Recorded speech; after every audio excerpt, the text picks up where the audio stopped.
Você já viajou de avião? Já teve aquela experiência muito legal que é você entrar num tubo totalmente lacrado que vai colar você contra o banco quando ele colocar o máximo de potência nas turbinas para poder subir, vencer a resistência do ar e a gravidade. E aí ele vai para uma altitude em que ele vai viajar numa velocidade muito alta para os padrões, digamos, de rodovias, se nós compararmos, né? Lá, o avião, acredito que ele viaja a uma velocidade talvez 600, 700, 800 km por hora, e você lá dentro daquele tubo, sem poder sair e só dependendo da máquina, da tecnologia empregada na máquina, da engenharia empregada naquela máquina e da construção, para poder chegar no próximo aeroporto e aí começar a aterrissagem e vencer a sua viagem. Bom, essa pode ser uma experiência corriqueira para a imensa maioria das pessoas, mas se nós pensarmos em termos de apenas 100 anos atrás, em 1920, quando a aviação ainda engatinhava, as pessoas talvez não pensassem nisso, né? Que nós iríamos chegar nisso, né? E que nós, simples mortais, poderíamos viajar dessa forma. Por que eu estou falando de viagem de avião? Porque quando você está nessa altitude, a essa velocidade, um erro de engenharia ou um erro de manutenção ou um erro de construção no avião simplesmente pode ser fatal e não leva só uma vida, leva normalmente todas as vidas que estão lá dentro. Então a engenharia que se usa na aviação, ela se não perfeita, ela deve beirar a perfeição. Hoje em dia, com carros 100% eletrônicos, controlados por microcomputadores, nós não precisamos nem falar de avião, nós podemos falar simplesmente de um carro. Imagine se você está no seu carro, desde que ele não seja muito antigo, mas você está viajando aí a 100 km por hora ou a 120 km por hora e o seu carro tem uma direção elétrica, ou um freio elétrico, ou um controle automático de frenagem ou de qualquer outro desses ajustes que um carro tem, né? Dessas ferramentas interessantes de controle, ou simplesmente airbag, né? Todos os carros mais novos, por lei, agora eles são obrigados a ter airbag. Imagina se você está a 120 km por hora e o airbag então estoura na sua frente. Com certeza é um acidente fatal. Então a eletrônica que é empregada nessas coisas, ela precisa ser bem feita, não só a nível de projeto, mas também a nível de construção. E eu comecei falando de aviões porque eu vou compartilhar com vocês duas peças muito legais que eu consegui há alguns anos. Uma é esse aqui, que é o painel de áudio, né? O painel de áudio controle, que pelo que está escrito aqui pertence ao B737-200. Esse B eu acredito que seja Boeing. Se for, então a gente tem aqui uma peça, o painel de controle de áudio do Boeing 737-200, que começou a ser fabricado em 1968. Então nós temos aqui uma peça que é modular, que eu imagino, né, eu nunca entrei num avião desse, mas eu imagino que lá no painel existe o compartimento, isso aqui vai encaixado lá, então, e é preso esses parafusos, isso aqui fica então na mão do piloto, né, do avião e do copiloto. Eu trouxe essa peça para mostrar para vocês como isso aqui é bem construído. Olha só, a parte interna, aqui tem uma tampa, isso aqui é tudo de alumínio, é blindado, eu tirei a tampa para poder mostrar. E aqui dentro a gente vê a parte de construção disso aqui. Primeiro, essas chaves aqui são muito robustas, extremamente robustas, esses interruptores. Eles são de um material que foi feito literalmente para durar para sempre, né? Então tem esse conjunto de chaves aqui, e aqui tem uma chave seletora de funções, que é muito parecida com uma chave de ondas de um rádio, um controle, um potenciômetro de volume, e aqui pelo capacitor lá você pode ver que é dos anos 60, ó. Aqui tem um capacitor a óleo, ó, dois capacitores a óleo tem aqui dentro. Eu não sei porquê, mas eles estão cortados, não fui eu que fiz isso, né? Bom, como é a operação? Provavelmente a pessoa que estava operando o rádio, né? Rádio, por que rádio? Porque aqui tem, ó, VHF1, VHF2, VHF3, HF1, HF2 e interno. Então eu imagino que esse interno seja uma comutação que o piloto fazia, talvez para falar com os passageiros, né? Olha só, aí tem aqui voice, boot, range, aí tem uns outros ajustes. E aqui embaixo que eu não sei o que é, nave 1, DME e assim por diante. Mas enfim, o que eu queria mostrar para vocês dessa peça é como ela é bem construída, né? Como ela foi bem projetada e bem construída. Ó, os conectores eles vêm com uma proteção. Aqui estão os contatos, ó. Isso aqui estava assim quando eu consegui. E aqui tem o fabricante, ó. Eu acredito que se fale Gables. Está escrito G-A-B-L-E-S Engenharia, Flórida, Estados Unidos. Tem o modelo da peça G1980A e um número de série que foi raspado. Quando eu consegui essa peça, a pessoa lá da empresa de reciclagem, ele me disse que essas peças elas são destruídas quando elas vão para o desuso. Eu não sei porquê, provavelmente alguma coisa relacionada a segredo industrial, ou então talvez antiterrorismo, não sei, né? Talvez o terrorista pode pegar isso aqui, fazer uma engenharia reversa e bolar formas de derrubar o avião. Pode ser isso, né? Não sei. Aqui eu tenho também o painel Fuel Dump, pelo que dá para entender, é o painel que libera o combustível para o avião. E ele tem uma portinha de segurança e aqui ele tem chaves, ó. Então, tanque 1 aberto, tanque 2 aberto, tanque 3 aberto, né? Então, tanque 1, tanque 2, tanque 3. Aqui tem um Open e Close, para baixo e para cima. E aqui tem também um Open e Close e aqui um Open e Close.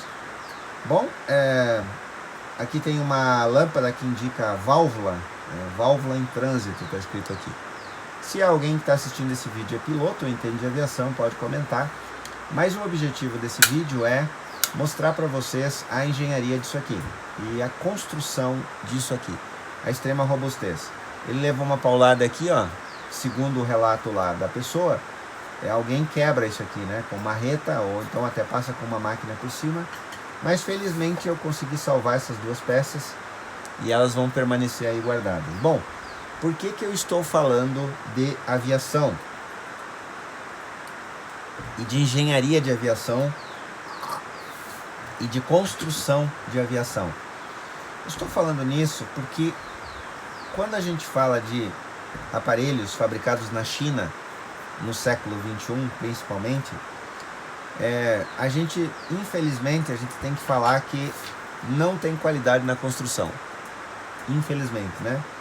Eu lembro dos anos 90, para aqueles que viveram essa época, foi quando começou no Brasil, o Brasil ser inundado via Paraguai, os aparelhos vinham via o Paraguai, de aparelhos eletrônicos fabricados na China. Eu lembro que na época a gente comprava relógios de pulso, vinham bastante via Paraguai.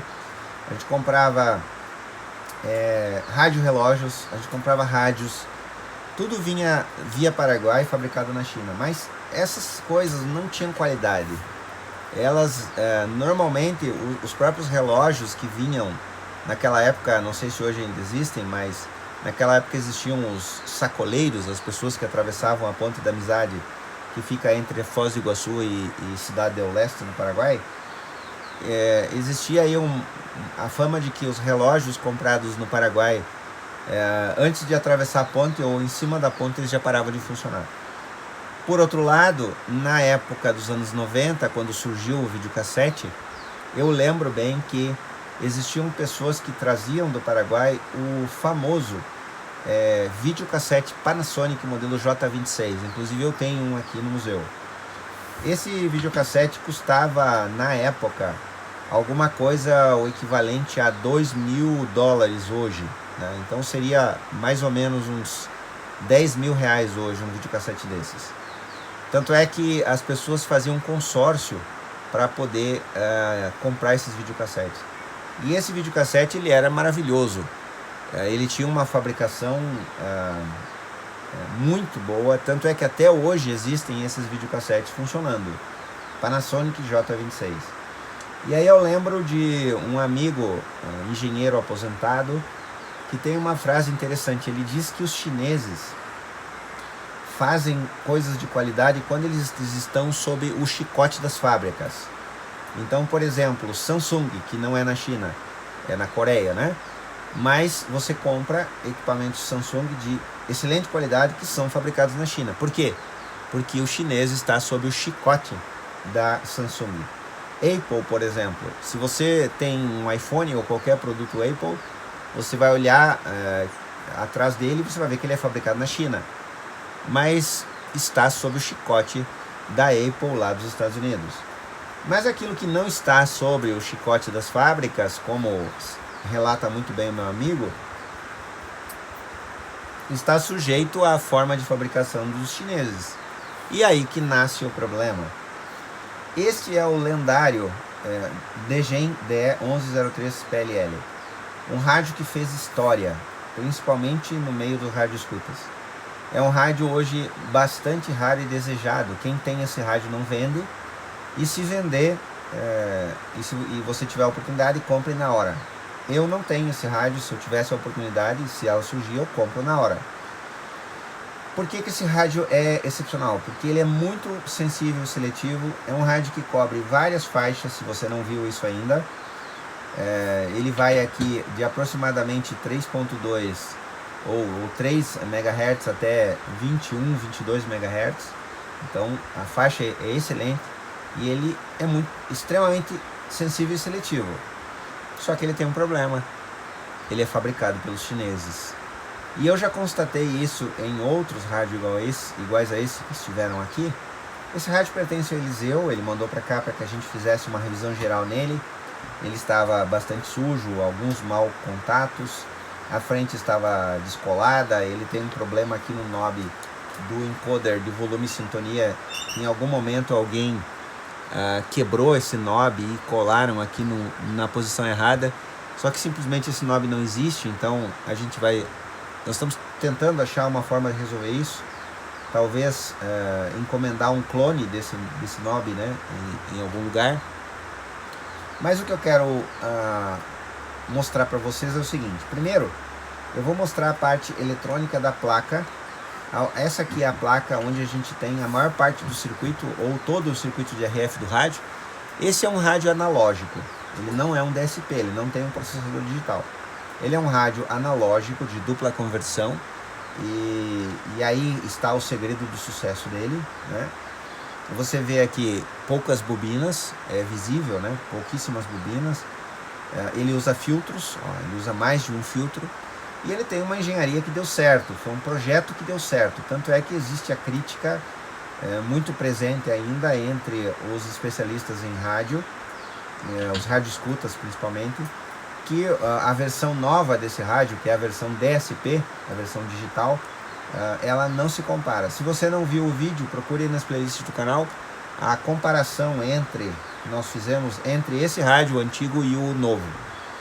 Mas o principal que eu quero mostrar para vocês é o seguinte. Esse aqui é o display do rádio. Ele fica aqui. É um display muito legal, né? Porque ele tem aqui serigrafado as frequências. E quando a gente liga ele aparece um relógio, aparece o S-meter, aparece aqui um VU que indica o nível de sinal, de áudio, enfim. E quando você sintoniza o rádio, ele tem uma imitação de ponteiro aqui, né? Ele aparece como se fosse um ponteiro, só que ele é no display, e aí ele vai subindo esse ponteiro. Mas o principal que eu quero mostrar para vocês é isso aqui, ó. Aqui atrás a gente tem uma blindagem original. E quando eu olhei a primeira vez, eu pensei que alguém teria mexido nisso aqui, mas não. Esse rádio é original, ele não foi mexido. Só que, tirando essa blindagem, se revela para nós uma coisa que não deveria acontecer. Olhem a montagem disso aqui. Se você, mesmo que você não seja técnico, você vai entender o que eu estou falando, né? Olha lá, a gente vê soldas mal feitas, parece que alguém usou solda velha, que nem parece que é uma solda nova. É uma solda que não tem brilho, é assim que você identifica uma solda mal feita. né? Olha lá, no próprio aqui, ó, aqui tem um microcontrolador, no próprio microcontrolador, soldas mal feitas. Olha que feio isso aqui. Dá a impressão que a pessoa que montou isso aqui não estava no seu dia, né? Mas infelizmente o que acontece? Isso aqui é uma coisa que ninguém vai ver. Uma vez montado na linha de produção, o rádio é fechado e enviado para alguém em algum lugar do mundo. Além disso, eles colocam uma cera, que deve ser algum tipo de cera protetora, né? Talvez para evitar, ou o próprio fluxo, talvez, da solda. E essa solda aqui, ela não foi feita por robôs. Eu não acredito que isso aqui tenha sido feito por um robô, porque senão ela seria uma solda muito bem feita. Dá a impressão que isso aqui foi feito à mão, né? Bom, o que eu vou fazer agora? Eu vou lavar essa placa, como eu já lavei essa aqui. Vou revisar essas soldas e eu vou mostrar depois para vocês como fica o ideal disso aqui, né? Bom, o que eu fiz agora? Usando fluxo pastoso, olha lá. Olha lá a diferença. Eu nem limpei o fluxo ainda. Mas olha a diferença da solda. A gente conseguiu melhorar a solda que foi feita pela fábrica. Olha lá no microcontrolador, ó. Tá vendo? Agora eu vou lavar esse fluxo, né? Vou deixar a placa bonita. E aí ela vai ficar na forma ideal que a gente quer. Bom, é esse o resultado então. É isso que a gente buscava. Agora, todas as soldas ali do microcontrolador estão ok. A gente pode... Tem uma segurança maior de que não tem um mau contato aí, né? Então é isso que a gente buscava. E agora, tem coisas que não dá pra... Não tem como resolver, né? Infelizmente. Componentes que foram colocados desalinhados. Ó, aqui dá pra ver, ó. Nessa linha aqui de capacitores e resistores, dá pra ver que eles foram montados desalinhados. E é por isso que eu acho que isso aqui não foi um robô que montou. Dá pra ver bem, ó. Aqui, nota, se você prestar atenção, ó, a posição desse componente e a posição desse, eles estão totalmente desalinhados, ó. É uma montagem feia, né? Infelizmente. Aqui, ó. Olha aqui. Esse aqui tá alinhado, esse tá desalinhado em relação a esse tá desalinhado em relação a esse. Então eles estão praticamente todos desalinhados. Bom, muda alguma coisa no funcionamento do rádio? Não, não necessariamente. A não ser pelo fato de que eu já peguei defeitos nesse rádio, que eram soldas frias exatamente nesse microcontrolador aqui. E aí, revisando as soldas aqui com o fluxo pastoso, a gente resolveu o problema. Esse vídeo, o objetivo então, acredito que foi cumprido. É a gente mostrar, talvez, não sei se alguém já tinha feito isso no YouTube, mas a gente mostrar aí a baixa qualidade de fabricação dos chineses, exatamente quando eles não estão sob o chicote das fábricas, né? Olha aqui, ó, mais um exemplo, ó, um chip desalinhado, ó, tá vendo? Dá pra ver bem que ele está desalinhado, né? Lamentavelmente, a gente tem aí um rádio excelente, fantástico, desejado, mas que carrega o peso aí de ter sido fabricado na China. Legal? Espero que você tenha gostado desse vídeo. Curte e compartilhe. Espalhe para os seus amigos a ideia da preservação da eletrônica clássica. Legal? Obrigado até aqui e até o próximo vídeo.